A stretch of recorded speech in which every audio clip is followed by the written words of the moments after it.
Chet elliklar eng ko'p qiladigan 5 xato. Siz Turkiyada yashasangiz yoki kelishni rejalashtirsangiz, bu video aynan siz uchun. Obuna bo'ling, biz esa boshladik. Turk madaniyatida mayda lekin yozilmagan muhim qoidalar bor. Ularni bilmaslik ko'pincha noqulay vaziyatlarga olib keladi.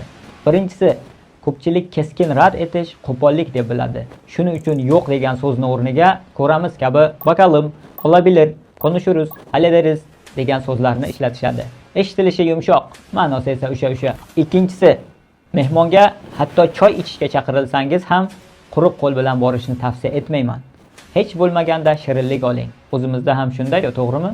Uchinchisi, taomdan so'ng baho bermaslik. Bir joyda taom qo'yilsa, elinizga sog'lik, ya'ni qo'llaringiz dard ko'rmasin deb qo'ying. Aks holda mezbon taom yoqmagan deb o'ylashi mumkin. To'rtinchisi, kattalar oldida oyoqni oyoqqa qo'yib o'tirish. Ayniqsa an'anaviy oilalarda bu hurmatsizlik bo'ladi. Beshinchisi, har qanday uchrashuvda juda tez asosiy mavzuga o'tish sovuq taassurot qoldiradi.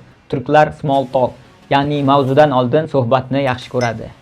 Choy bilan, Siz bunga o'xshash yana qanaqa holatlarga duch kelgansiz? Bilganlaringizni albatta izohlarda yozing.